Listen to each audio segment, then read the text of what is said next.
en Madrid, en directo, como la semana pasada. Bueno, el escenario es bastante distinto porque ahora verán que tenemos carnes, que tenemos brasas, que tenemos algún chorizo colgado. Claramente son indicios de que hoy vamos a hablar de asado y de asado argentino, porque me acompaña Javier Briquetto, quien abrió, curiosamente, el primer restaurante japonés de Toledo en 2014. Pero bueno, de japonés tienes muy poco, tanto como yo. A Javier, bueno, lo conocemos desde hace varios años. Él además ha colaborado mucho con la Embajada de Argentina en Madrid, asesoró Limbo y consiguió además que los pollos de Limbo, los pollos asados de Limbo fueran de los más conocidos y reconocidos de la ciudad. Y ahora estamos en su proyecto más personal, su proyecto más argentino. Antes de entrar en directo, comentábamos justamente que esto es una especie de sucursal de Argentina, para quienes hemos tenido la inmensísima suerte de visitar tu maravilloso país. Y estamos frente al antiguo matadero de la ciudad, muy cerquita de la Plaza de Legazpi. Me gustaría darte la bienvenida a todos de nuevo. Gracias. Así es. ¿Qué tal? Muy buenos días a todos. Yo muy contento porque para mí esto es como prender el fuego para unos amigos, para un asado. Así empezamos todos los días en el restaurante. En Argentina vos sabés que la cultura del asado está muy arraigada. Fácilmente en una familia argentina, de los 7 días de la semana, 3, 4 días se prende el fuego para hacer un asado y compartir con amigos. Entonces, nuestro restaurante, aparte de evidentemente ser un restaurante donde es una empresa comercial, tratamos a nuestros clientes de una forma muy amena y sobre todo queremos que viva la experiencia argentina, desde que entra por la puerta hasta que se va. Mira, los cocineros que en definitiva somos empresarios siempre pensamos definitivamente con el corazón.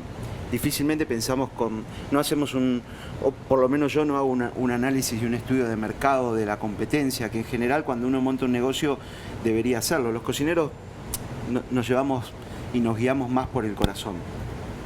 La verdad, conozco poco la competencia y conozco muy poco lo que hace la competencia en cuanto a restaurantes argentinos. Pero sí tenía claro que este restaurante tenía que ser un viaje por Argentina. Argentina es un país muy extenso, es un mosaico de culturas enorme. Desde el norte hacia el sur vas cambiando de provincia con diferentes culturas gastronómicas, por supuesto, que es lo más marcado y sobre todo hasta incluso físicas, te diría, porque a medida de la gente del norte tiene una fisonomía física y a medida que vas bajando vas encontrándote con gente de diferente altura o color, y lo mismo pasa con la gastronomía. Entonces, ¿por qué no aprovechar eso y mostrar un poco la gastronomía argentina de norte a sur? Y eso es lo que hacemos acá. Tu restaurante se llama Piantao. Empieza a escucharse la palabra, ¿no?, por el boca a boca, pero ¿qué es exactamente Piantao? Lo entiendo como concepto, sí, pero es que además en toda esta red que tú has tejido del concepto, digamos, hasta el nombre tiene mucho que ver. Sí, a ver, yo no quería caer en el tópico, viste, del gaucho, la pampa. Buscábamos un nombre que tenga que ver con que sea muy argentino. Vos sabés que el tango evidentemente es uno de nuestros, digamos, te diría una de las músicas junto con el folclore más populares, y el tango ha creado como un argot o el lunfardo, una forma de hablar del tanguero que se ha incorporado en la cultura argentina. Quilombo, boludo, pibe, pebeta, o sea, todos esos términos que utilizamos a diario los argentinos, y Piantao define la locura, pero una locura por amor. Cuando vos estás piantado por una mina o piantado por un pibe, define un poco la locura, pero una locura por amor. Bueno, dices pequeño espacio de Argentina en Madrid, pero aquí tenemos una exhibición muy interesante de carne. Así es. Acá tenemos materia prima que pusimos 2 cortes grandes de origen europeo y 3 cortes populares de la parrilla porteña. Populares porque son los cortes más consumidos de... Acá falta el asado de tira. Vos sabés que no puede entrar carne argentina con hueso a Europa por el tema de la aftosa. Nosotros tenemos una enfermedad que tienen nuestros animales que evidentemente Europa intenta que no se transmita, como la mosca de la fruta en Chile o en diferentes países que toman medidas de precaución. En nuestro caso no podemos traer carne con hueso a Argentina. Entonces, traemos ojo de bife. Esto viene de Argentina. Esto viene de Argentina en avión refrigerado, envasado al vacío. Muy bien. Entraña. Y acá tenemos lomo alto nacional, madurado 60 días. Lomo bajo nacional, madurado también 60 días. Vos sabés que en el tema de ahora vamos a entrar en el tema de las maduraciones, pero te quiero contar un poco el origen de la carne y la procedencia de la carne argentina. En Argentina tenemos dos tipos de razas que son británicas, no son autóctonas de la zona: Hereford y Aberdeen Angus.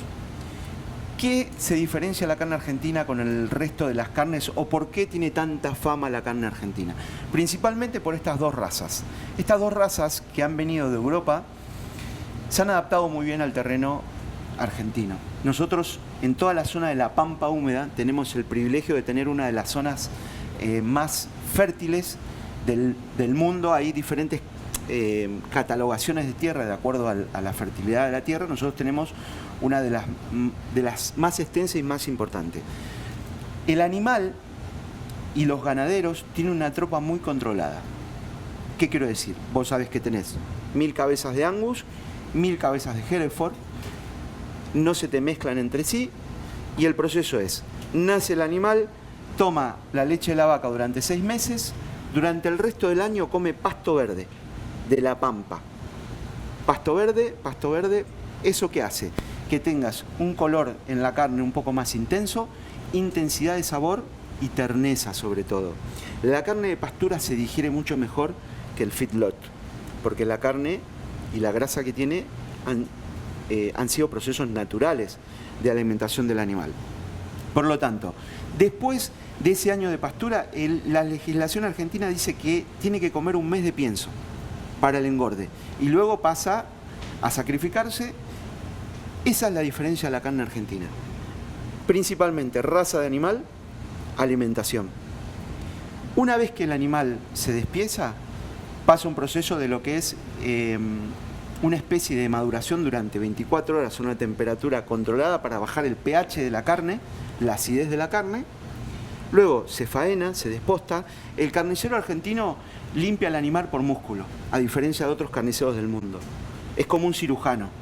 Saca el músculo del brazo, va sacando por músculo. Nunca corta al animal transversalmente. Siempre respeta los músculos del animal. ¿Eso por?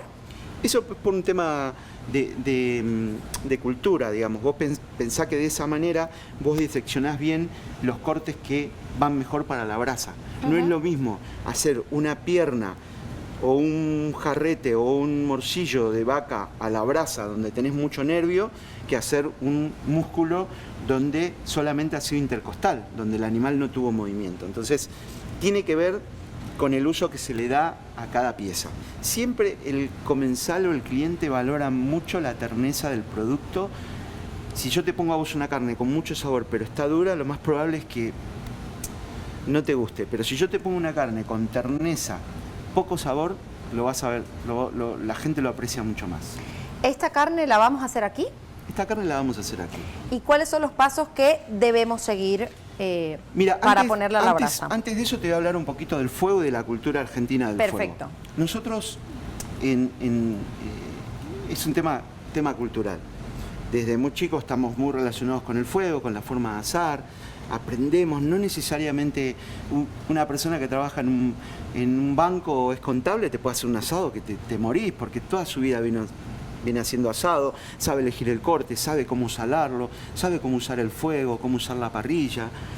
Tiene que ver con un tema cultural. Entonces, hoy vamos a ver diferentes preparaciones y cómo podemos utilizar el fuego. Mira, nosotros tenemos este proceso esto se llama cuna. Cuna por la forma que tiene.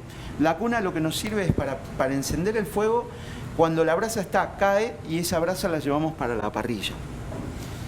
En este caso, en esta cuna tenemos leña de encina y quebracho blanco. Son las dos maderas. España tiene muchas maderas. Esto es tala controlada, que eso es importante.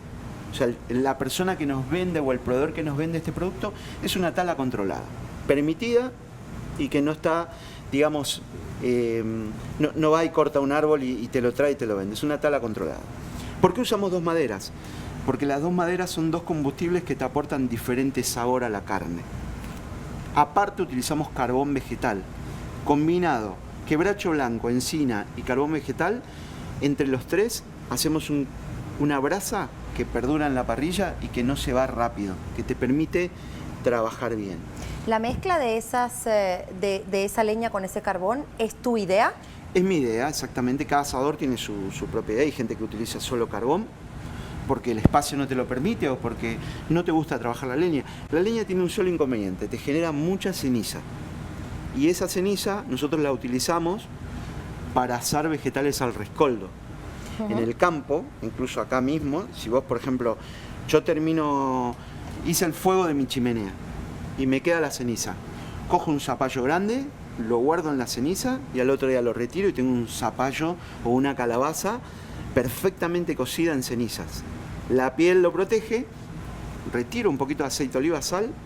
Esas son las maneras de aprovechar y utilizar el fuego en todos los niveles que te puedas imaginar. Es más, ahora vamos a preparar una ensalada que hacemos en el restaurante, que te quiero mostrar el proceso para que vos veas cómo se puede hacer unos vegetales utilizando el fuego de la leña. Acá tenemos 3 tipos de tomates. Un tomate RAF, un tomate de ensalada y un tomate cherry en ramas. Lo que hicimos fue escaldarlos en agua, quitarle la piel y pasarlos por el horno de brasa. ¿Para qué? Para que tome un toque levemente ahumado. Y ahora lo que vamos a hacer es sal entrefina. ¿Qué es la sal entrefina? Te cuento, mira, nosotros en Argentina usamos la sal parrillera, que es una sal, tenés la sal fina, que es la sal de mesa de toda la vida, y tenés la sal parrillera, que es una molienda un poquito más gorda. ¿Qué te permite la sal más gorda? Sin ser una sal gruesa, que va a aguantar un poco más la humedad del producto. Yo voy a salar una carne y va a soportar un poco más que la sal fina. Mirá, y esta bandeja, ¿qué hicimos? Platina, que ya la utilizamos para eso, va directamente al fuego. Directamente al fuego. Vamos a hacer una prueba. Vamos a hacerlo. Mirá, vamos a agarrar un bife de chorizo. Vamos a agarrar un bife de chorizo. Esto, para que te des una idea y para los que nos están viendo, que probablemente desconocen este corte, este costillar tiene 13 huesos. Si vos lo ves acá, tiene 13 huesos. Y va desde el angosto, que es el entrecot o lomo bajo, al lomo alto. Este es el bife entero. En este caso, el ojo de bife, esta pieza es la parte central del lomo alto. O sea, es la mejor parte para mí del animal, sin dudas, sin dudas. Esta es la mejor parte. Terneza, sabor, grasa infiltrada, tiene todo. Si tuviera que elegir un corte de excelencia, este corte. También te debo decir que es el más caro, por supuesto, ¿no? Me lo imaginaba. Bien, mira, y vamos a... ¿Qué tenés ganas de probar? ¿Ojo de bife o bife de chorizo? Alguien dice todas, estoy leyendo algún labio por ahí. ¿Hacemos una y una? ¿Te Me parece bien. Vale, mira, nosotros lo que hacemos es... tenemos los cortes aproximadamente de 330 gramos. Esa es nuestra ración para el comensal. Yo ya, bueno, lo tengo casi medido, digamos, y vamos a calcular 3,85. Mira, tenemos una balanza ahí, igual podemos pesarlo. Vale. Bueno, vamos con el ojo de bife. Acá estoy siendo generoso, ¿eh? Vamos a irnos a 400 gramos. Gracias. Mirá. Madre mía, qué espectacular. ¿Ves el veteado interno? Lo justo, no exagerado. Viste que a veces agarrás carnes y tiene una exageración de veteado y la gente se vuelve loca. Bueno, yo ahí, viste, no me gusta mucho la grasa, entonces prefiero un marmolado controlado. Porque además esta se fundirá. Claro, por está supuesto. infiltrada y fundirá. Exactamente. Mira, proceso de salado. Acá hay un tema, nos enseñaron toda la vida que la carne se sala después. Ajá. Creo que es un error. ¿Por qué? Porque la sal es un potenciador de sabor y en definitiva, y te hago este ejercicio mental. Imagínatelo por favor. Vos agarrás una carne de estas, la pones a la parrilla sin sal y después le echás sal por arriba. Lo primero que vas a sentir en la boca, Es la sal. no, vas a sentir el sabor de la carne cocida, sin sal, y después te va a venir la sal. De esta manera, lo que hacemos es, siempre recomiendo salar la carne unos 15 a 20 minutos antes de ir a la parrilla. Y si tiene hueso, por ejemplo un costillar, más tiempo todavía, media hora. De esa manera, la sal va a casi desaparecer. Se va a meter en la carne y te va a ayudar mucho en el sabor. A mí me gustaría enseñar lo que tú hablabas de la sal entrefina. ¿Esta solo la hay en Argentina? La verdad que en España yo no la... curiosamente hay lugares donde puedo comprar en España sal argentina. Entonces la compramos, sale un poco más que la sal de aquí, porque al ser un poquito más gorda de molienda, la sal es sal en todo el mundo, no tiene diferencia, ¿no? Pero en este caso es cómo está molido el grano. Muy bien. Cómo está molido el grano. Bien, mira, vamos a pasar al asado. Hay una técnica que es... ahora tenemos la tecnología que nos permite tener hasta incluso termómetros y el teléfono al lado donde el termómetro está acá y nos marca el punto de cocción que queremos. Pero en este caso, este es un restaurante que tiene aproximadamente 80 comensales y cuando vienen todos juntos no puedes pasar por ese proceso. Entonces, hay un método del parrillero que es utilizar los puntos de la mano para darse cuenta los puntos de cocción. Ah, caramba. Mirá, esto es poco hecho. Tocate la mano así y te vas a dar cuenta cómo rebota el dedo. Blandito. Esto es poco hecho. Muy bien. Esto es al punto y esto es cocido. Vale, en función de la textura. Exactamente. A ver, ya cuando tenés mucha experiencia en el fuego, te vas dando cuenta solo, como en todo, cuando uno hace mucho algo, lo termina calculando, casi te digo a ojo, ¿no? Pero en esta carne de 300 gramos, si la querés comer al punto, son 5 minutos de cada lado. Y no se toca. Otra pregunta que llega de Venezuela y te la hace Julio. Sí. Es bastante personal porque él dice, ¿qué recomendación nos das a quienes deseamos abrir un restaurante en un país extranjero, basado siempre en tu experiencia? Mira, yo, aparte de tener este restaurante, asesor restaurante y creo restaurante, para mí lo más importante es que definas un concepto. Que tengas un concepto definido. Imagínate que, ¿cómo era el nombre de él? Perdón, que Julio. Julio. Imagínate, Julio, que querés montar un restaurante de cocina, o querés hacer tequeños, o querés hacer arepas. Definilo bien, armate un menú que tenga coherencia sobre eso y sobre la propuesta que querés. No caigas en el tópico de hacer una ensalada de fruta y tenerlo en un restaurante lo típico, ¿no? Tartar, tiradito, ceviche, ensalada, burrata, carpaccio, en definitiva. Es una propuesta, pero para mí el futuro de la gastronomía son conceptos definidos. Cartas cortas, no demasiado extensas, donde el cliente tenga claro, y si no lo tiene claro, que vos le puedas explicar qué es lo que es la experiencia pero tiene que ser un concepto claro y definido, principalmente en conceptos gastronómicos, ¿no? Justamente en el primer webinar que tuvimos con Ramón Freire hablábamos de eso, de la importancia de tener las cosas claras y de no titubear para que el cliente haga una elección y luego no se sienta defraudado. Sí, vos pensás que hoy, yo hablo de Madrid, pero en general hay mucha competencia a nivel gastronomía y hoy tenés que vender una experiencia y no hablo solamente, cuando hablo de experiencia no te imagines que tiene que ver con lo que te decía, estrella Michelin o protocolos, ¿no? Un street food puede ser una experiencia, pero definila bien, cree en tu propuesta, o sea, estudiala bien, trabajala bien, trata de improvisar lo menos posible, testeá entre tus amigos o clientes tu propuesta para ver si vas por el camino, porque a veces los cocineros, los que nos dedicamos a esto, creemos que lo que nos gusta a nosotros le puede gustar al público. Entonces, tomate esas precauciones y después tirate a la piscina. No quiero que se nos pase. ¿Cómo va la carne? Vení, mirá. Te invito a que toques con el dedo. Tocá con el dedo así. Ah, ¿Cómo lo ves? delicioso. Yo creo que ya Yo ya estamos lo para, toco para perfecto. cortar. Mirá, vamos Uy, a cortarlo acá. Y te voy a poner en la mesa o sobre la madera nuestras dos salsas populares de Argentina. Chimichurri, salsa criolla. Las he probado las dos, pero no sé cómo se hacen.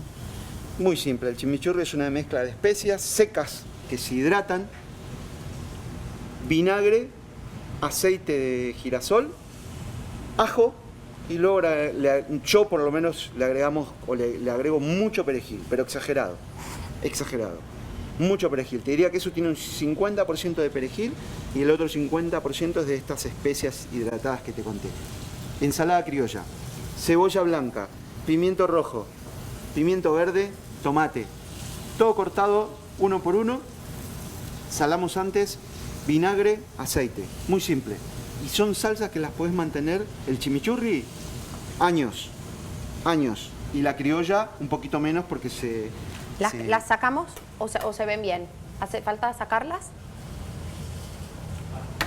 Mira, vamos a... Chimichurri, salsa criolla. ¿Uso igual? Bueno, esto tiene que ver con los gustos de cada uno. A mí me gusta más el chimichurri. Yo si voy a comer un asado... Adri, ¿me puedes traer los cuchillos, por favor? Un par de cuchillos. Para mí, carne, chimichurri, pan y vino. ¿Vino, no cerveza? No, cerveza no. sé, yo pregunto. No, yo te hablo de mis gustos personales, ¿no? Chimichurri, pan, carne y vino. Nada más. Ni ensalada, nada. Ni papas, ni patatas, nada. Bueno, vamos a cortar el ojo que se nos va a pasar. Mientras tanto, te voy a hacer alguna preguntita al hilo de lo que estamos diciendo. Mirá. De José Alberto de Panamá. Vamos a ir acá Sí. a la madera. Vos fíjate, mira, quiero que veas. Vamos a hacer esto. Mirá.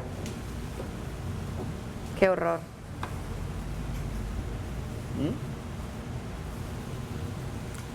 No quiero ni probarlo. Aparte vos sabés que te das cuenta, ya cuando cortás con el cuchillo, si la carne va a estar tierna o no. ¿Por qué? Porque el cuchillo, más allá de que esté afilado, se desliza de una manera muy fluida, ¿viste? Mirá, o sea, yo me di cuenta en un corte que te digo, más allá de mirá, más allá del Lo siento, no me odien.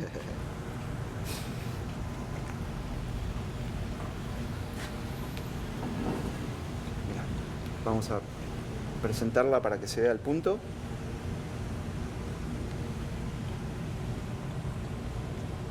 Esto es un punto que acá Sí, cómo no.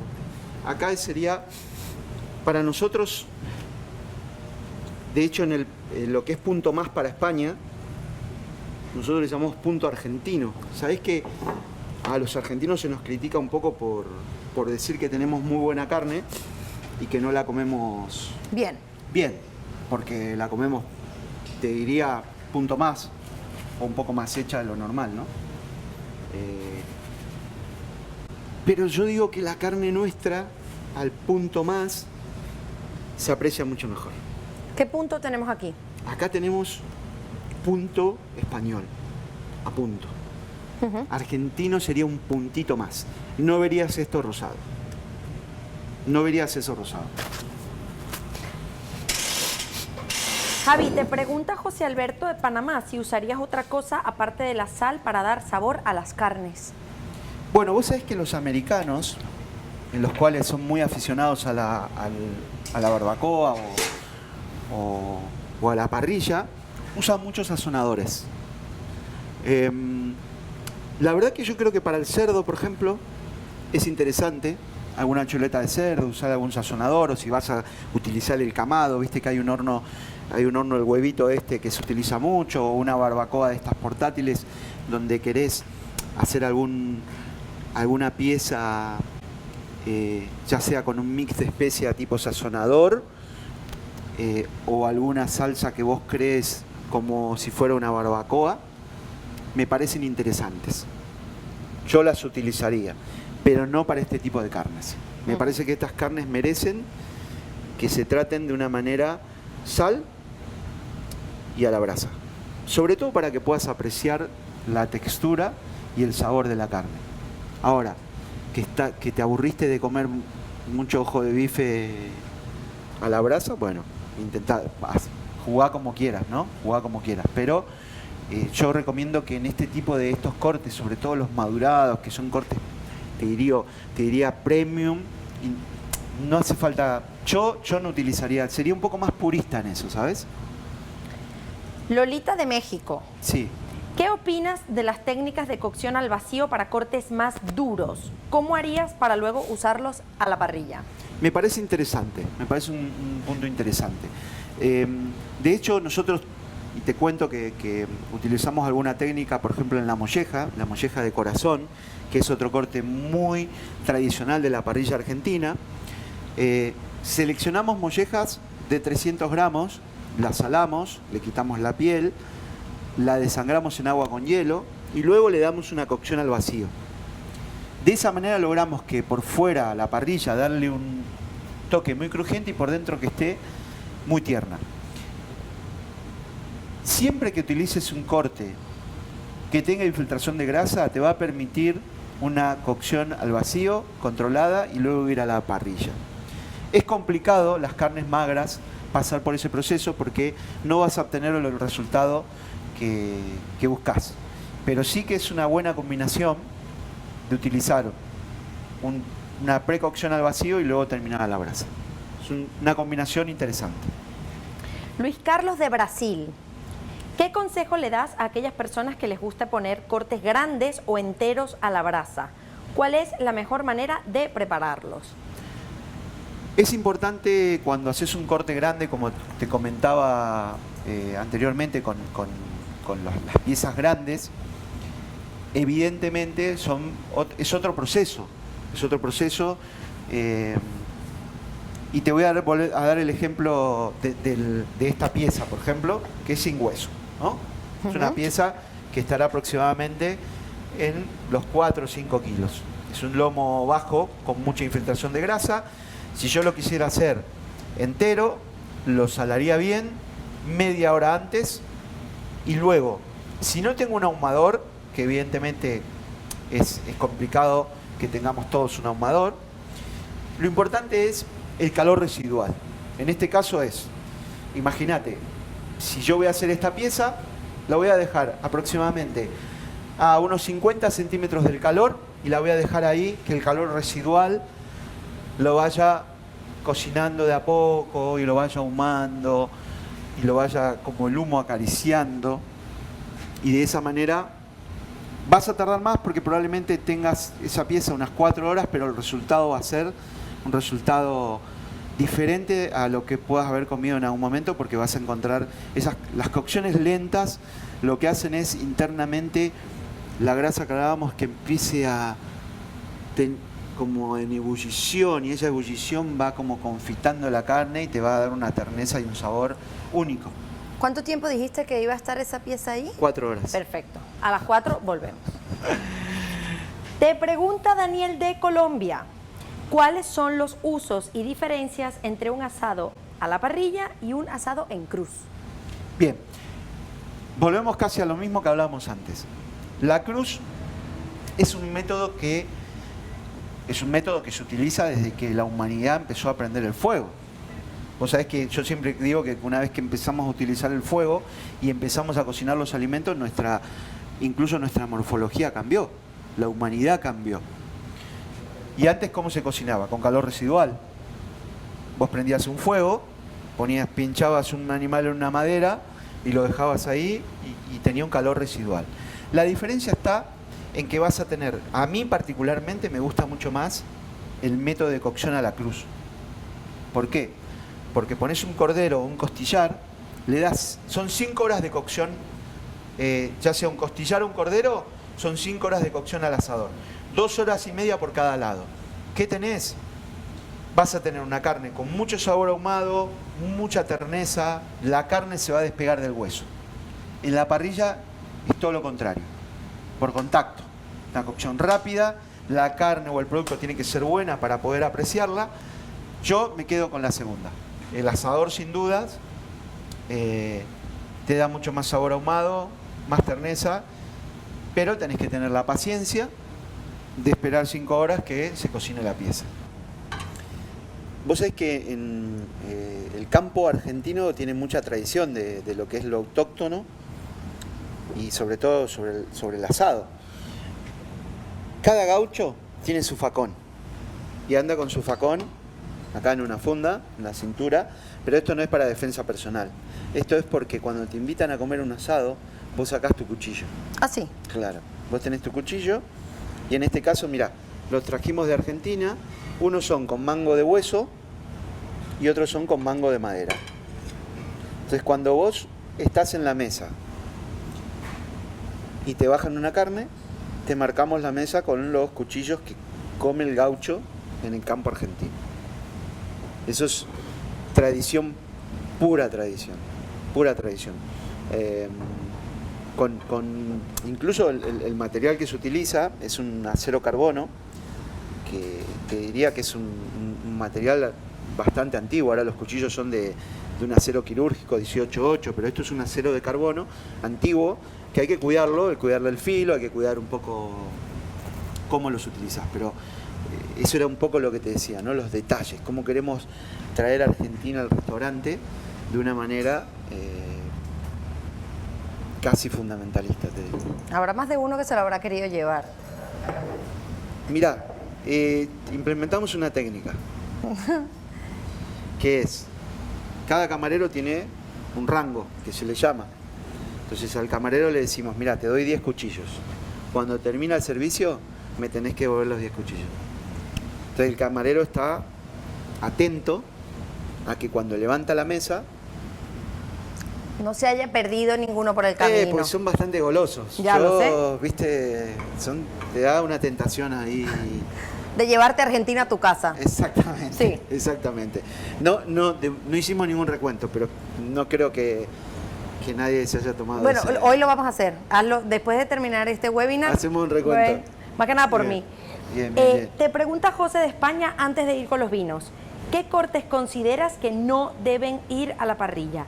Y si los usas, ¿hay algún tipo de trato que deberías darle para que queden en su punto exacto? Sí, claro que sí. Mira, todos los músculos donde el animal tiene mucho movimiento, digamos la parte de abajo de la pierna, todo lo que sea músculo delantero,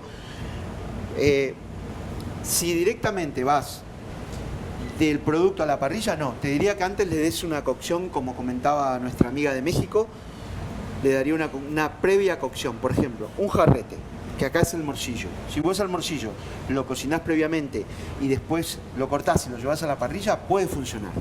Pero no vas a poder controlar el punto de cocción, porque va a ser una carne que estuvo cocinada.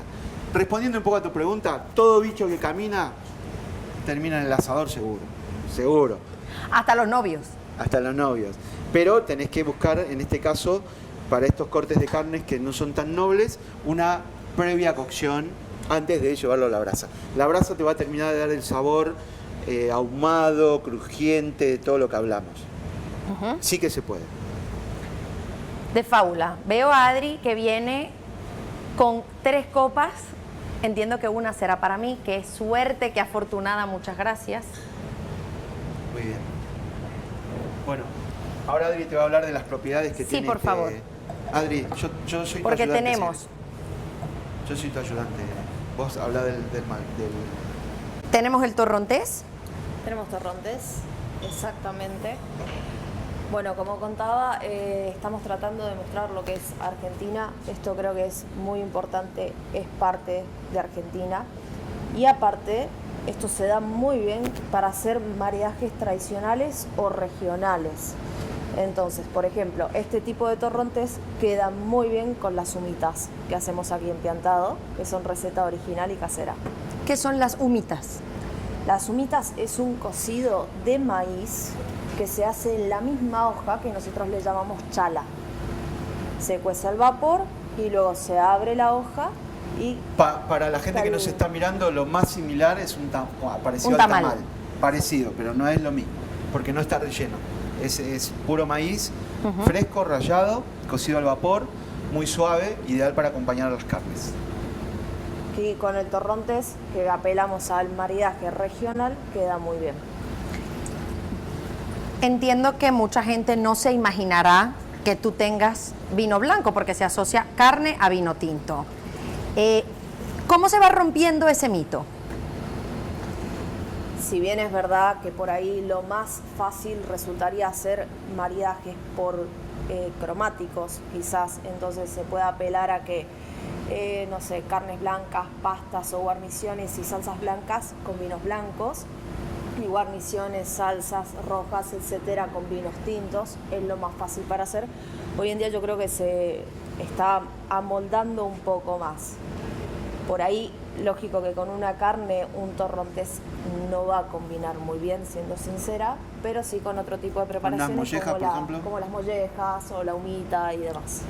Yo Incluso con las empanadas. Siempre le digo a Adri que ella como sommelier, que es muy buena, tiene que acercar a la gente al vino, no alejarla.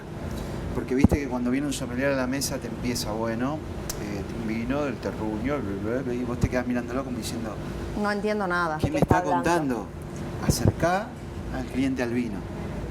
Contale brevemente, y eso Adri lo hace muy bien. Contanos cómo definirías este torrontés para la gente que nos está mirando y que no puede imaginarse el sabor en boca. Y el olor. El aroma es impactante. Yo creo que de las cosas más maravillosas que tiene presentar un torrontés es la parte aromática, que no condice con lo que luego uno siente en boca. Entonces el torrontés, bueno, nosotros le llamamos que son terpenos los aromas que desprende, que son de las flores de naranjo. Son increíbles, es súper llamativo en la nariz, y luego cuando uno lo bebe, se imagina que va a tener notas o sensación dulce, y es todo lo contrario, es bastante seco y bastante ácido, lo cual nos sirve mucho para preparaciones, por ejemplo, con grasa, porque lo que hace es refrescarnos la boca. Limpia un poquito, ¿no? Limpia. Entonces, ¿cómo sería el proceso de catar un vino? Ay, ya yo me lo iba a beber. Brevemente, a ver. Brevemente, Primero, sí, muy brevemente. bien. Generalmente se realizan 3 pasos, que el primero, lógico, es la vista. Chequeamos que los colores estén correctos. Esto quiere decir que, por ejemplo, en vinos blancos no pasen a colores tipo dorados muy intensos y o ocres. Muy bien. Luego sería la parte de la nariz, en la cual se realizan 2 olfaciones. La primera, que es con la copa quieta, y la segunda, que es agitando suavemente. Sí, porque hay gente que él tiene ahí un centro de centrifugado. Hay gente que me marea Sí. el vino. Sí. Suavemente, una segunda olfación. Quizás la primera olfación es muy llana y solamente se puede sentir el alcohol. Y en la segunda se comienzan a apreciar lo que son los aromas. Muy bien. En este caso encontramos muchas flores blancas, notas dulces, frutas blancas de carozo, como por ejemplo un durazno. Muy bien. Y finalmente viene la parte más importante o más divertida, que es la degustación en sí, en donde se van a tomar 2 sorbos. El primero, de esa manera, en donde se toma un sorbo, se desliza el vino por toda la boca. Para la gente que se anima, es importante la respiración, en donde se juntan los dientes o la boca y se aspira, y luego se bebe. Muy bien, entonces aquí vamos a tener 3 puntos importantes. la entrada del vino en la boca, la persistencia y el final, ¿sí? En este caso, este torrontés es bastante ameno para beber, es bien ligero, es fresco y es frutal. ¿Muy bien? Temperatura de servicio. Temperatura de servicio, muy bien. Los vinos blancos, generalmente la temperatura va de 9 a como mucho vinos de barrica 12 grados. Muy bien, entonces lo ideal o lo correcto sería tenerlos un poco más bajo de 9, unos 7 grados, para que entre que yo llego a la mesa y los sirvo, alcancen esos 2 grados que lógicamente en una copa los sube muy rápido en el ambiente que está. 2 grados y llega a 9, 10, que es la temperatura correcta para beberlo. Es Muy maravilloso bien. este vino. Bueno, y vamos a probar el Malbec. Ya cambiamos de copa, una copa un poco más grande. ¿Por qué? Porque son diferentes los tipos de copa, porque son diferentes las notas o la cantidad, densidad de alcohol que va a tener volátil los vinos. Muy bien, entonces en este caso yo explico brevemente. Generalmente lo que son las partículas aromáticas se encuentran en este sector y acá arriba se encuentra todo lo que es alcohol volátil. Muy bien, por eso la primera olfacción que yo hago, lo único que siento es el alcohol. A medida que yo agito el vino, se van a mezclar las partículas de alcohol y las aromáticas. Por eso en la segunda olfacción yo voy a poder apreciar el aroma. Muy bien. Entonces, de esta manera, para los tintos, que por ahí las partículas son un poquito más pesadas, me ayuda más tener más libertad para mover el vino. Muy bien. O sea, el tinto sí que lo podemos marear un poquito más. Bueno, Pero con cariño. Con cariño, con delicadeza, está bien. sí, Bien, podemos. ok. Este es un Malbec, ¿no? Esto es un Malbec de Mendoza, mi región. Estamos impulsando mucho el Malbec. Gracias a esto nos hemos conocido, dado a conocer internacionalmente. Somos la 8ª capital internacional del vino por el Malbec. ¿Por qué el Malbec, perdóname, por qué el Malbec se da también en Argentina y no en Europa? Perfecto. Aquí vamos a entrar en un poquito de terreno más técnico y vamos a aclarar lo que es el terroir. Muy bien, el terroir son 3 cosas. Se trata de clima, suelo y la manufactura o el trato que le da el productor a sus hectáreas. Muy bien. ¿Qué quiere decir el terroir? Que determinada variedad o cepa se va a adaptar mejor a determinada región. Básicamente, y para que sea más entendible, esto quiere decir que a la planta de Malbec le gusta crecer en Mendoza. Entonces, la mayor expresividad la vamos a obtener en Mendoza, Argentina. Muy bien. Lo mismo sucede con, no sé, el terroir, por ejemplo, del Tempranillo. Nosotros podemos tener Tempranillo en Mendoza, pero nunca se va a dar igual que el Tempranillo de aquí de España. En Nueva Zelanda sucede con el Sauvignon Blanc y demás. Muy bien. Por este conocimiento, por habernos recibido en su casa, por haber tenido la amabilidad de compartir con nosotros todo lo que saben y más. Espero que no hayamos generado mucho desastre para que nos vuelvan a invitar. Para nada. Brindo también por las personas que se han conectado con nosotros.